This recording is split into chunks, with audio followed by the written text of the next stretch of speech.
The Sacramento Kings just defeated the Brooklyn Nets on the road 101-96 in Barclays Center. The Brooklyn Nets had an amazing first quarter. They had a terrible second half of the second quarter, and they played in a pretty good third and fourth quarter. They actually cut it to within 5 points 4 separate times in this fourth quarter, but they could not capitalize on the turnovers the Kings had. We're going to get into all that in today's video, guys, but before we do, I just want to say we're on the road to 1,000 subscribers, and I really do appreciate the support we've been seeing on this channel recently. We're trying to upload every single day for the month of March, so if you're new here and want to stick around for some daily NBA content, I would appreciate if you considered hitting that subscribe button. Without further ado, let's talk about the Beam team first, the winners in today's match, Sacramento. First and foremost, first guy I want to talk about, because I feel like he gets a decent amount of love from the Kings fans, but not enough love from the NBA as a whole, Domantas Sabonis. Tonight, he was absolutely dominant. At halftime, he had 20 and 12,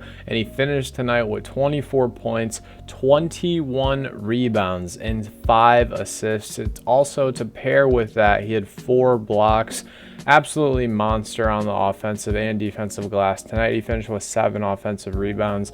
It's just really stunning to see how well Domantas Sabonis has translated and started performing in this Kings system. We give Nikola Jokic a lot of praise for his ability to, distribute the ball to his other teammates and just kind of be the focal point of an offense as a big man. But Domantas Sabonis just does an absolutely wonderful job at doing that task. He's averaging around 7 assists on the season, and he leads the league in double doubles. Another one tonight, obviously a 2020 game. He's just an absolute monster. De'Aaron Fox had a pretty off night, but his team did a really good job of getting his back. Tonight he had 18 points, 5 assists, and 6 rebounds, but he shot 5 for 16 from the field and 2 for 8 from downtown, and he missed 4 free throws, and he missed 2 free throws in a row on 1 possession.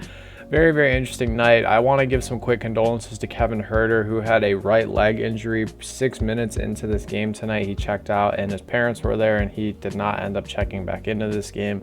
I really hope it's not too serious. I hope you get well soon, especially considering he is a big part of this team's floor spacing ability and just overall energy. The people of Sacramento really do love him, and they've been supporting him pretty much this entire season. You guys see he's the most excited about lighting the beam.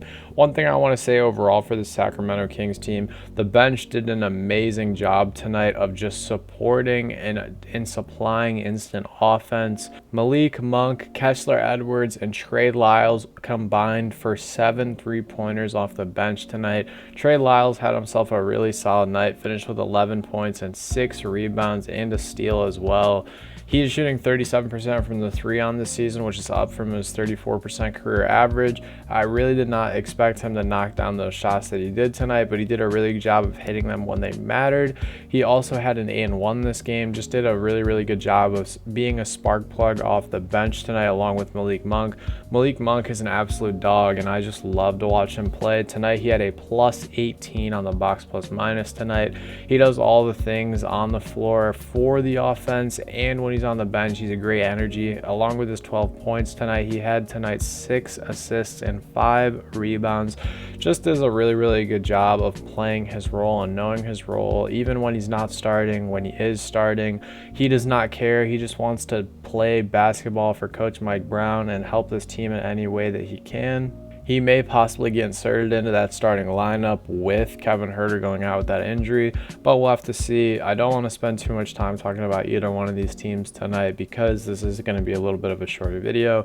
Sacramento, really solid job tonight. As for the Brooklyn Nets, first thing I want to say, Nick Claxton's growth on this team has been absolutely awesome since the All-Star break. He's been going on a little spree of having 15 and 10 plus for the last 5 games, and tonight that continues. He finished with 14 points and 14 rebounds, so not quite 15 points, but he did make up for it on the rebounding side. He also had his 2 blocks, which he's averaging on the season. I just think Nick's doing a really good job of becoming more versatile than a lob threat. You see his drop step coming together. He's got a little more finesse when he's trying to go up and finish on other bigs.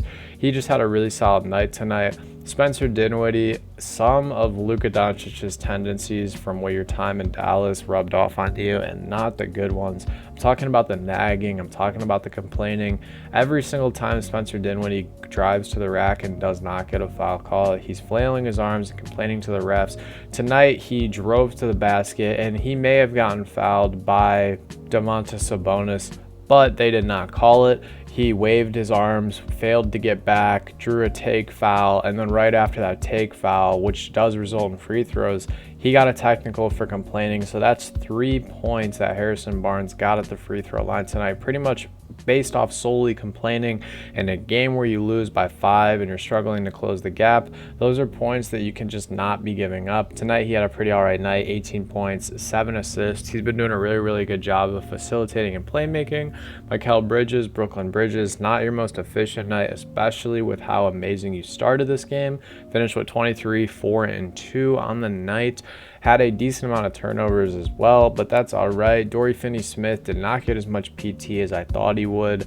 They opted to go the Royce O'Neal route, which honestly did not look bad. Royce is just a great player on all facets of being a role player. He's just all over the stat sheet, and tonight is a really good way to prove it. He did miss some big threes down the stretch, but tonight he finished with 7 points, 2 steals, 2 assists, 5 rebounds, a couple of threes, no turnovers.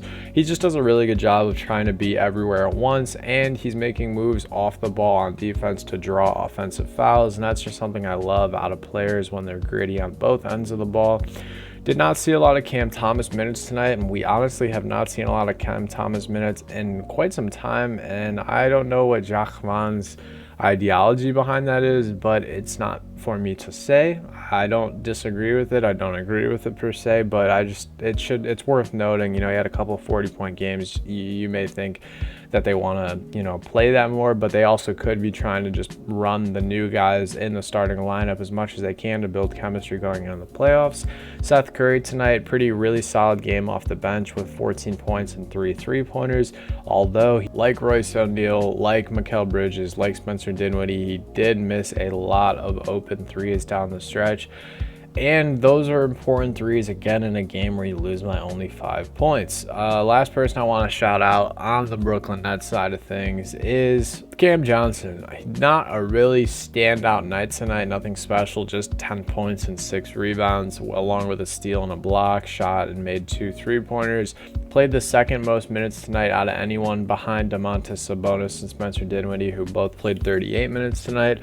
Just a very good, solid role player, and he knows his role well. I just want to give a shout out to him because I saw him fighting for loose balls and diving on loose balls, and I know that every single coach and team loves to see that in the NBA. Very interesting game tonight. Tomorrow's video, guys, we're going to be talking about the most exciting teams to watch come playoff time, so be on the lookout for that. If you made it this far, I appreciate your support as always.